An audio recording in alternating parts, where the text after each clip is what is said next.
Jake Martinez wiped the grease from his hands with an old rag as he looked out the window of his repair shop. The sun was setting behind the Colorado mountains, painting the sky orange and purple. His small shop sat alone on Highway 34, just outside the farming town of Millfield. Most days he fixed tractors and pickup trucks for the local farmers. Sometimes a traveler would stop for gas or help with their car. Jake had always been good with machines. Ever since he was a kid, he could listen to an engine and know what was wrong. His father used to say Jake could fix anything with wheels. Now at 32, Jake ran the shop his father had built. It was not much to look at, but it was home. Thunder rumbled in the distance. Dark clouds were moving in fast. Jake started closing up for the night when he heard a strange sound outside. It was not like any motorcycle he had ever heard. The sound was more like a hum mixed with electricity. Jake stepped outside and saw something that made him stop and stare. A vehicle had pulled up to his shop, but it looked like nothing he had ever seen. It was shaped like a motorcycle, but was made of black metal that seemed to shine in the dim light. There were no normal wheels. Instead, it hovered a few inches off the ground. Strange blue lights pulsed along its sides. The rider got off the machine and removed her helmet. She was a woman with very pale skin and the most unusual eyes Jake had ever seen. They were violet, like the color of storm clouds. Her long black hair moved in the wind as she looked around. "Excuse me," she said, walking toward Jake.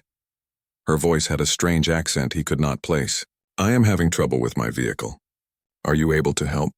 Jake noticed she moved in a way that reminded him of a cat. Every step was careful and quiet. There was something about her that made him feel nervous, but his natural urge to help people was stronger. "Well, I can take a look," Jake said, "though I have never seen anything like that before. What kind of bike is it?" The woman smiled, but Jake noticed her teeth looked very sharp. "It is a custom model, very advanced. My name is Luna Voss. I am traveling from far north of here." "Jake Martinez," he said, shaking her cold hand. "Let me see what is wrong." Jake walked over to the strange machine. Up close, he could see it was even more unusual than he first thought. The metal was smooth and seemed to have no seams. There was no gas tank, no exhaust pipe, and no normal engine parts. Instead, there was a glowing crystal in the center that flickered weakly. "What does it run on?" Jake asked. "It uses electromagnetic fields," Luna said simply. "The core generator is damaged." Jake had no idea what she was talking about, but he had always been able to figure out how machines worked just by looking at them. He knelt down and examined the crystal. It was warm to the touch and hummed softly. Around it were thin wires made of some silver metal he did not recognize. "Can you fix it?" Luna asked. There was something in her voice that sounded almost desperate. Jake scratched his head. "I do not know what this thing is supposed to do, but I can see some of these connections are loose, and this crystal thing looks cracked." He went into his shop and came back with his toolbox. Jake had always believed that most machines worked on the same basic ideas, even if they looked different. This thing seemed to work with magnets and electricity somehow. Jake started by cleaning the connections. Then he took some copper wire from an old alternator and wrapped it around the crystal in a pattern that felt right to him. He could not explain why, but something told him the wire needed to go in a specific way. "Where did you say you were from?" Jake asked as he worked. "A place very far from here," Luna said, watching him carefully. "My people travel great distances." Jake noticed she did not really answer his question, but he was too focused on the repair to think much about it. He added some rare earth magnets from old speakers he had in his shop. As he worked, the crystal began to glow brighter. Lightning flashed overhead and Jake felt the hair on his arms stand up. At that same moment, the crystal pulsed with bright blue light. The machine lifted higher off the ground and made a smooth humming sound. "Incredible," Luna whispered. Her violet eyes were now glowing slightly in the dark. "You fixed it perfectly." Jake stepped back, surprised by his own success. "I just followed my gut. Seemed like it needed to connect to something, maybe the magnetic field around here." Luna stared at him with an expression he could not read. "You have a gift, Jake Martinez. A very rare gift." She reached into a small bag and pulled out several coins. In the dim light from his shop, Jake could see they were made of what looked like silver or platinum. Each coin had strange symbols carved into it. "This is too much," Jake said. The repair was not that hard. "It was worth more than you know," Luna said, getting back on her machine. "Thank you for your kindness."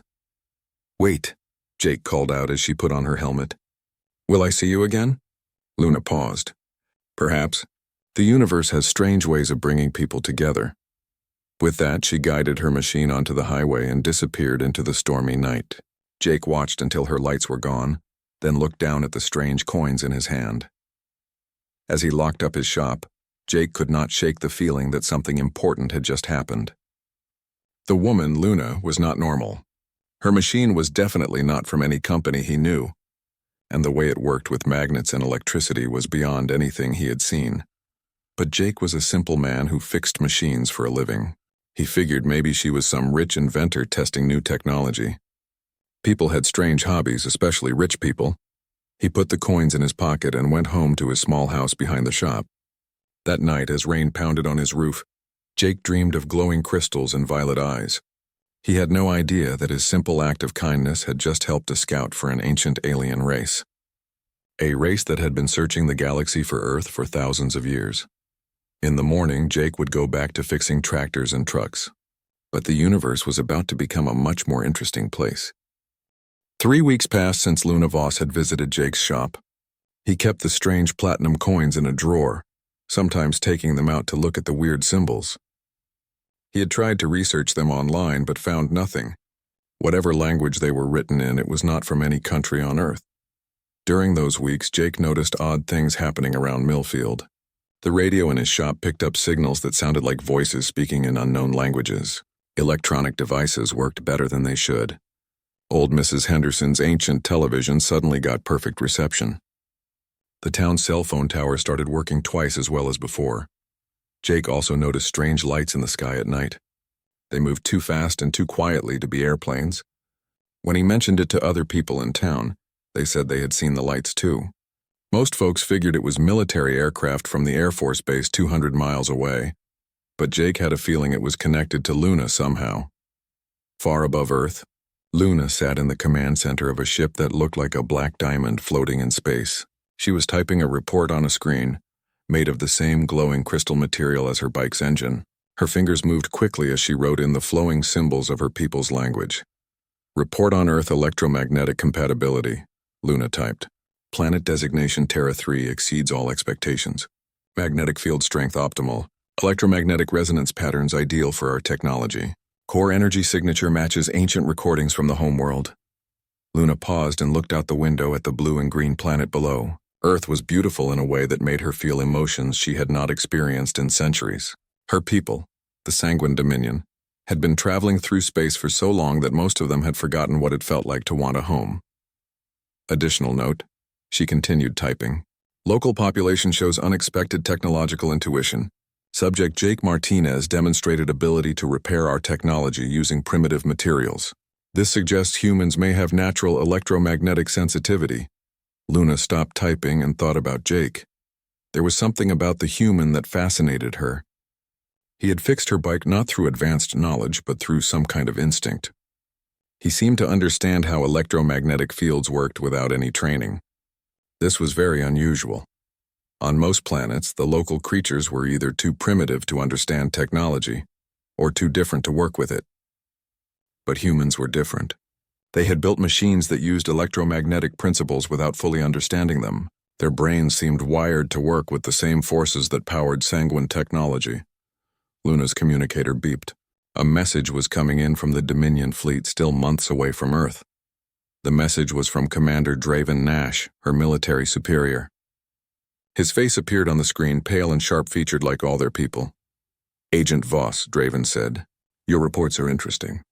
The Council is pleased that Earth's energy signature is suitable. Begin Phase 2 of the mission. Map all major electromagnetic sources and identify optimal locations for energy collection stations." Luna felt a chill that had nothing to do with the cold of space. Energy collection stations meant draining the planet's electromagnetic field. It was how the Dominion had survived for millennia, moving from world to world and taking what they needed to power their ships and extend their lives. But energy collection was not a gentle process. It would slowly weaken Earth's magnetic field. Eventually, the planet's protection from solar radiation would fail. The climate would change. Most life on Earth would die. "Understood, Commander," Luna replied. "What about the local population? They show signs of being useful allies." Draven's expression grew cold. "Humans are primitives, Voss. They may be curious, but they are not our equals. Once we begin energy collection, they will become irrelevant. The council has already decided. The communication ended, leaving Luna staring at the dark screen. She had known this was the plan. But somehow, meeting Jake had changed her perspective. He was not primitive. He was different from her people, but he was intelligent and kind. The thought of his world being slowly drained of life bothered her more than she expected. Luna made a decision that would change everything. Instead of mapping energy collection sites, she would return to Jake's shop.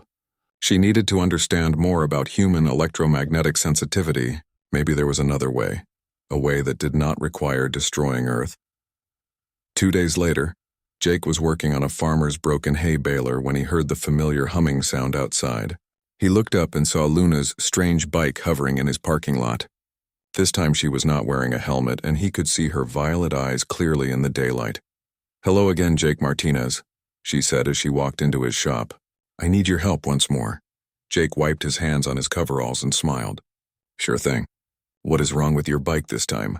"Nothing is wrong," Luna said. "I want to understand how you were able to fix it. You used materials that should not have worked, yet they did." "How?" Jake shrugged. "I just listened to what the machine needed. Sounds crazy, I know, but machines kinda talk to me. Not with words, but I can feel when something is not right." Luna moved closer, studying his face. "You can sense electromagnetic fields?" "I guess," Jake said. "Never really thought about it that way. I just know when the wiring is wrong or when something needs more power. Like with your bike, I could feel that the crystal needed to connect to the Earth's magnetic field somehow." This was exactly what Luna had hoped to hear. Humans did have natural electromagnetic sensitivity. It explained why their technology was so adaptable and why Jake could work with her bike so easily. "Jake," Luna said carefully, "what would you say if I told you that your world is about to change forever?" Jake laughed. "I would say that is a pretty dramatic way to ask me to dinner. Are you asking me out?" Luna found herself smiling despite the seriousness of the situation. There was something refreshing about Jake's straightforward nature. Her people had become so formal and cold during their centuries of space travel. Jake reminded her of what it felt like to simply enjoy talking to someone. "Perhaps," she said, "but first I need to show you something important. Something about where I really come from." Jake looked at her violet eyes and pale skin. He thought about her strange bike and the weird coins she had paid him with. He had known from the beginning that Luna was not ordinary.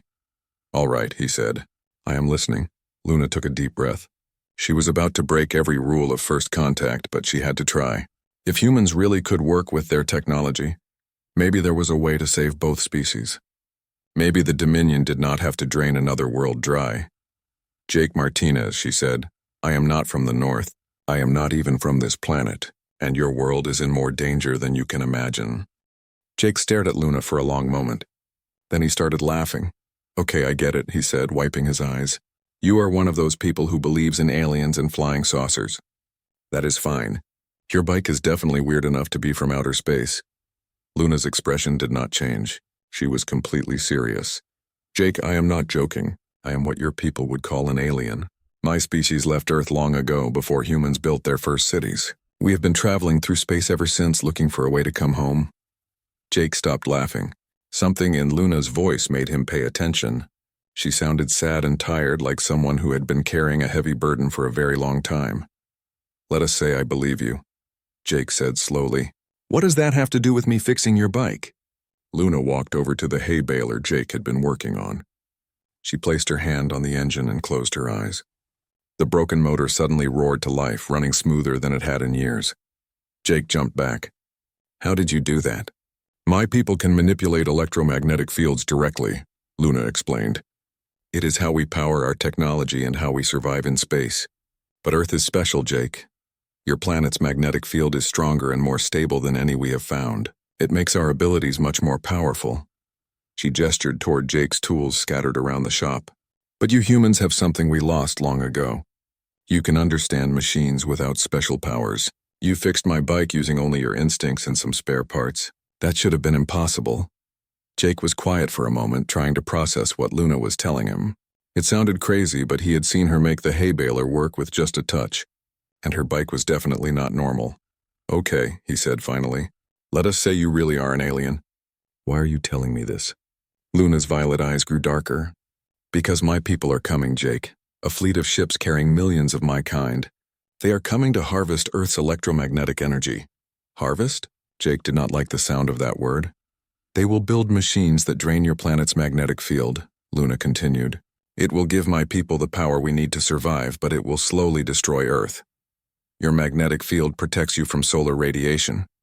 Without it, your climate will change. Most life on your planet will die. Jake felt a chill run down his spine. When? 6 months. Maybe less. Jake sat down heavily on an old tire. This was too much to take in. Why are you warning me? If they are your people, why do you care what happens to Earth? Luna was quiet for a long time. Finally, she said, because meeting you changed something in me. For centuries, I have followed orders without question. We move from world to world, taking what we need, never staying long enough to care about the local inhabitants. But you were kind to me when I was stranded. You helped me without asking for anything in return. She looked around Jake's small shop with its organized tools and handwritten repair notes. Your people build things to last.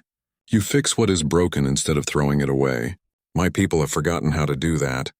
We only know how to take. Jake stood up and started pacing. So what can we do? Can we fight them? Not with weapons, Luna said.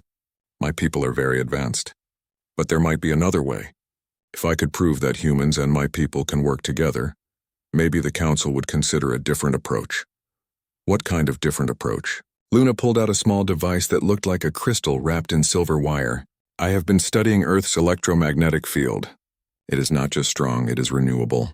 Solar storms and natural processes constantly refresh it. If we built our energy collectors carefully, we could harvest power without damaging the planet. Jake took the device and examined it. It hummed softly in his hands, warm to the touch. This collects energy? A small amount. But imagine if we could build bigger versions.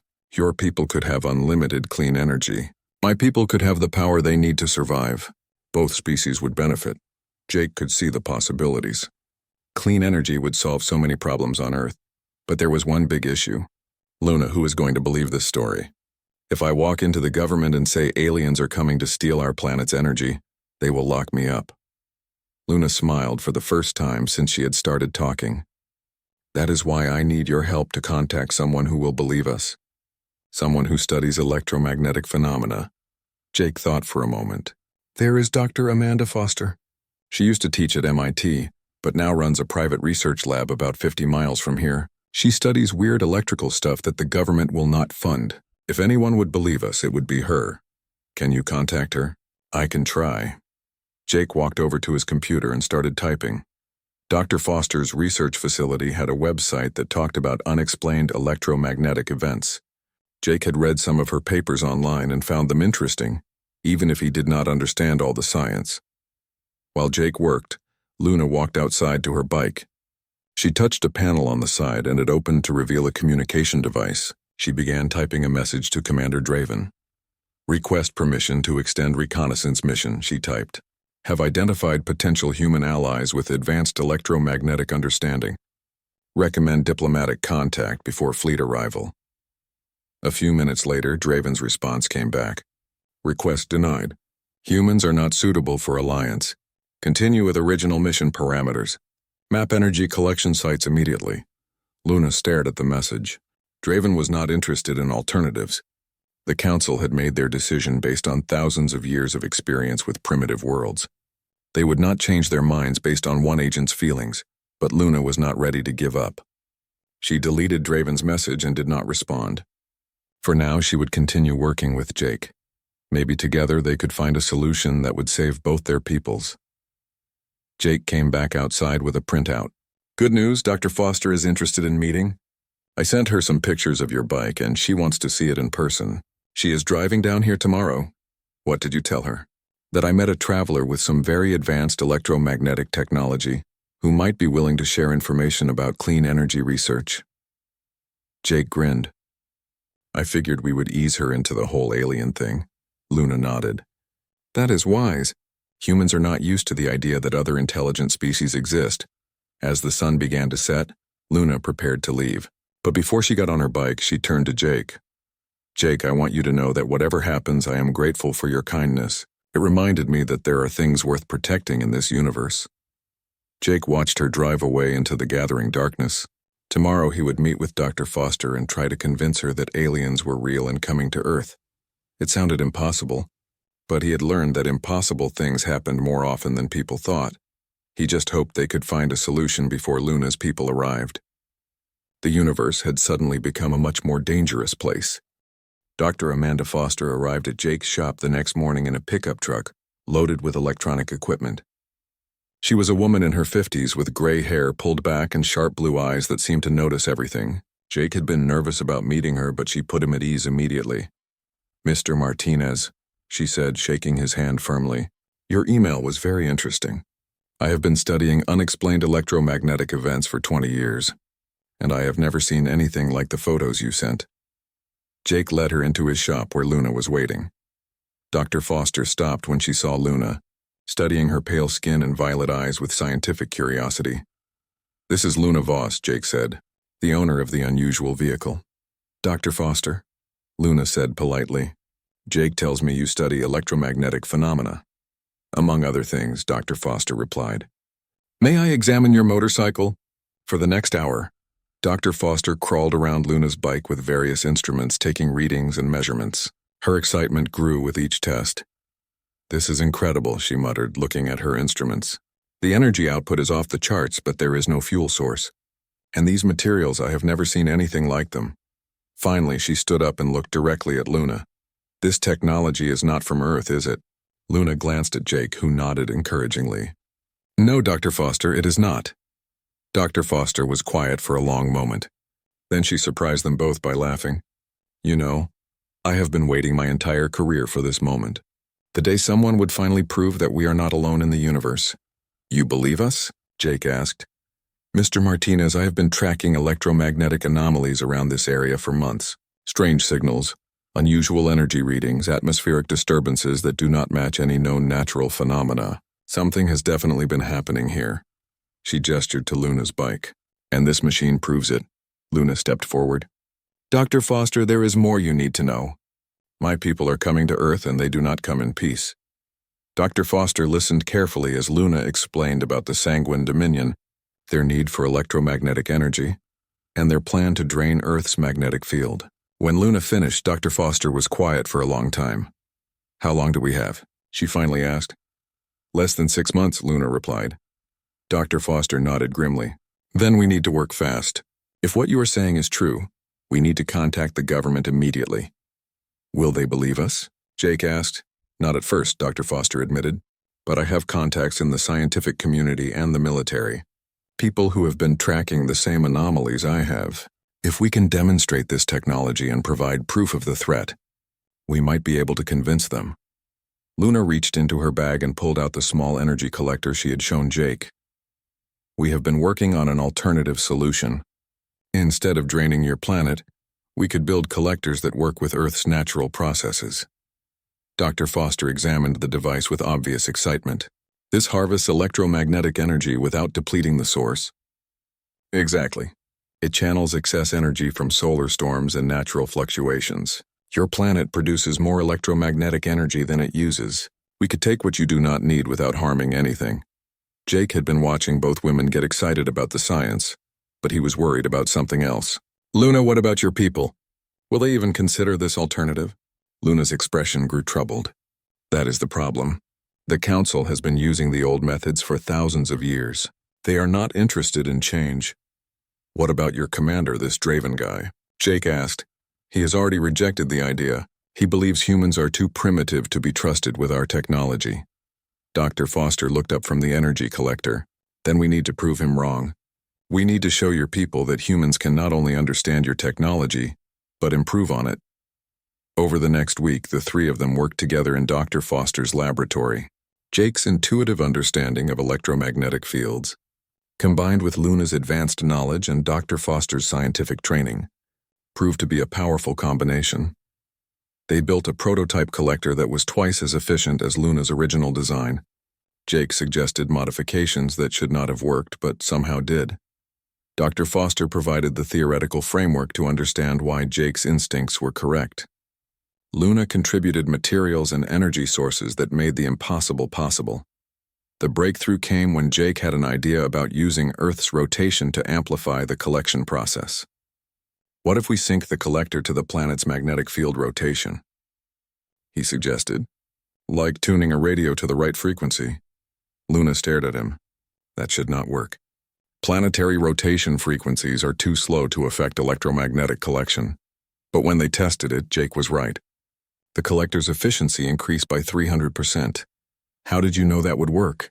Dr. Foster asked. Jake shrugged. I did not know. It just felt right. Luna was amazed. In 1 week, working with primitive Earth materials, they had created technology that surpassed anything her people had developed in centuries. Maybe there really was a chance for cooperation between their species. But their work was interrupted when Luna's communication device started beeping urgently. She activated it, and Commander Draven's face appeared on the screen. His expression was furious. Agent Voss, he said coldly, you have ignored direct orders and failed to report for 3 days. Explain yourself immediately. Luna straightened up. Commander, I have been conducting extended reconnaissance. I have discovered that humans have significant technological potential that could benefit the Dominion. Irrelevant, Draven snapped. You will return to the ship immediately.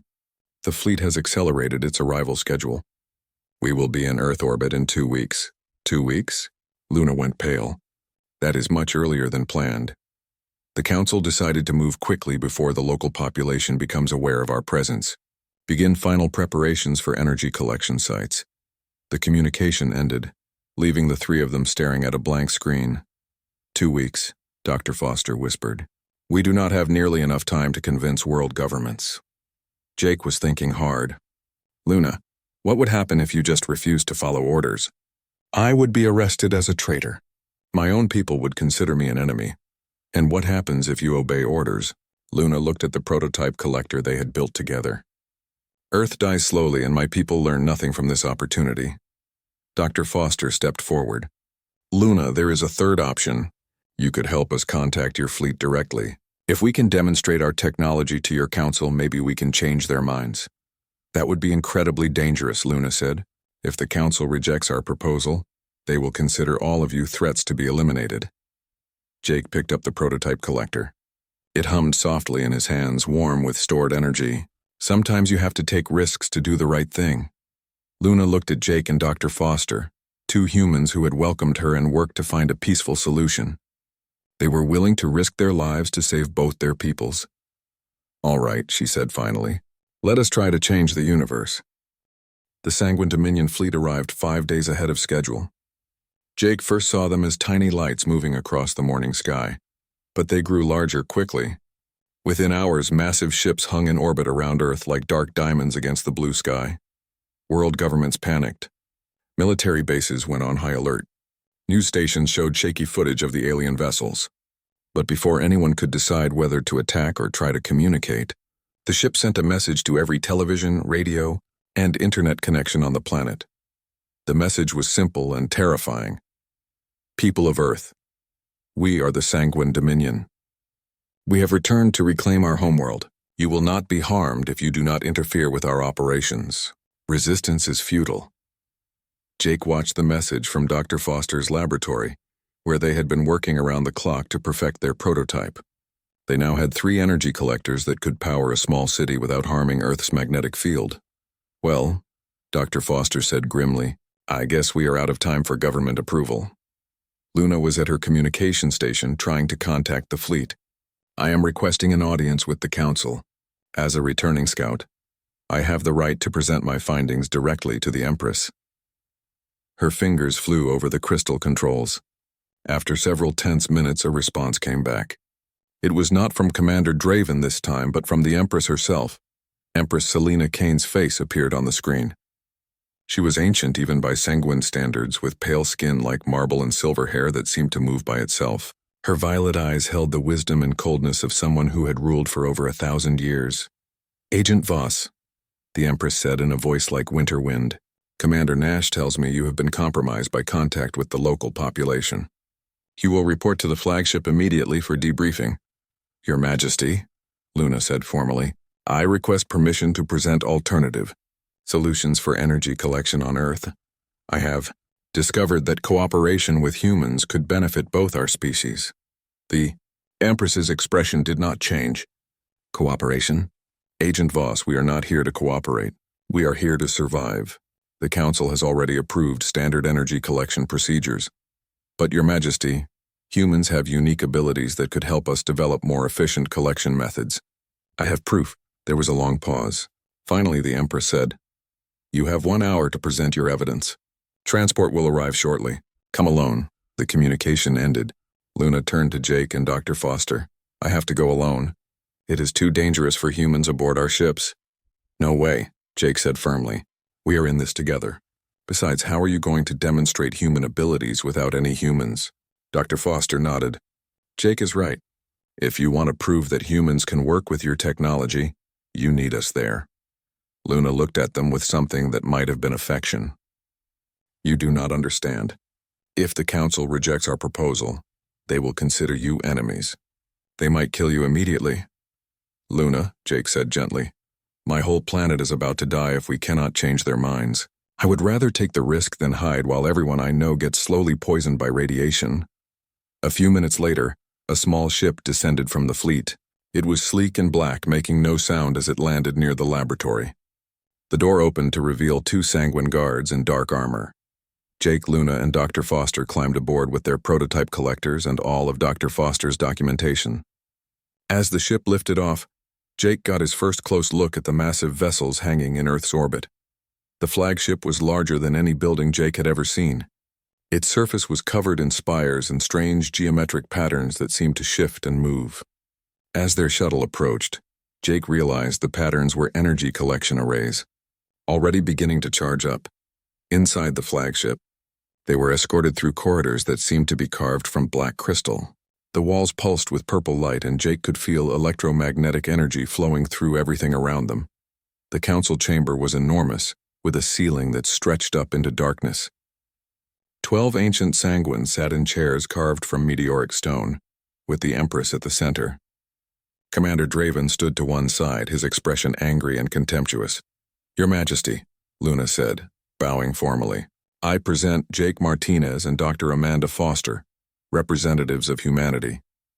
Empress Selena studied the 2 humans with cold interest. "They are smaller than I expected, and their electromagnetic signatures are much weaker than ours. Yet they accomplished something remarkable," Luna replied. She gestured for Jake to bring forward the prototype collectors. Jake stepped forward, trying not to show how nervous he was. The Empress was terrifying, but he had to try. "Your Majesty, we built these devices together in just 1 week. They can collect energy from Earth without damaging the planet's magnetic field." He activated the first collector. It hummed to life, drawing power from the ship's own electromagnetic systems and amplifying it. The council members leaned forward with interest.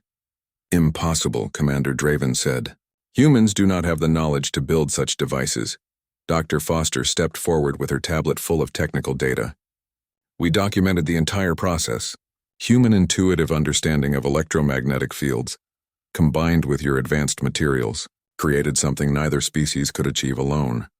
Jake activated the second collector, then the third. Each one was more efficient than the last, showing the progression of their collaborative work.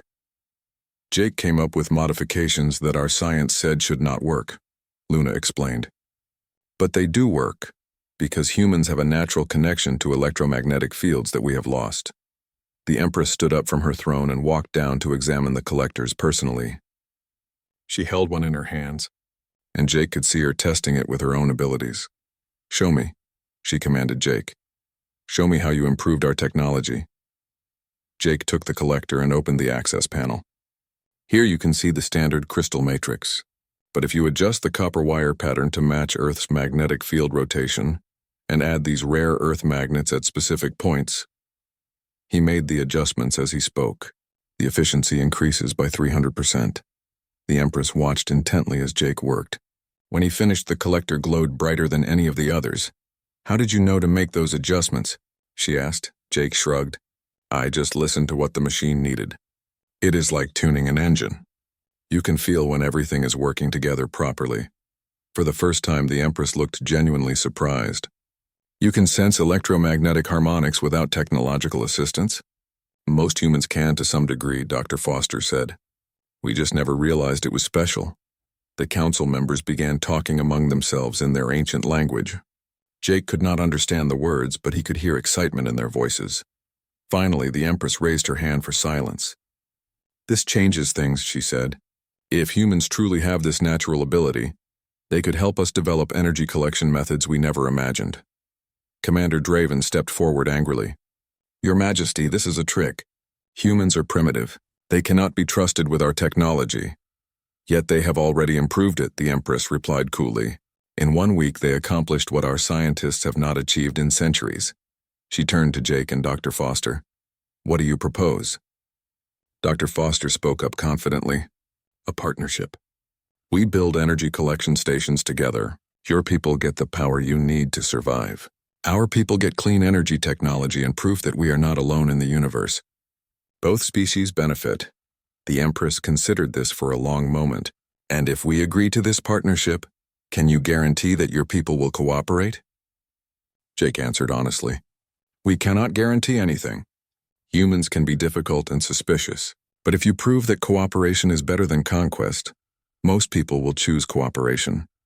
And if they do not, Jake met her cold gaze steadily, then you will have lost nothing by trying. But if you drain our planet without giving cooperation a chance, you will have lost the opportunity to learn from us. The Empress smiled for the first time, though it was not entirely reassuring. You argue like a philosopher, Jake Martinez, very well. The council will consider your proposal. She gestured to the guards. Escort our guest to comfortable quarters while we deliberate. As they were led away, Jake heard Commander Draven arguing with the council in their ancient language. The tone was angry and urgent. Jake had a feeling that the real battle was just beginning, but for the first time since this all started, he felt hope. They had made it this far by working together. Maybe, just maybe, they could find a way for both species to survive and thrive among the stars. The next few hours would determine the fate of two worlds. Jake just hoped that the universe was ready for humans and vampires to become partners instead of enemies. In the end, it all came down to trust. And trust, Jake had learned, started with simple acts of kindness like fixing a stranger's broken bike on a stormy night.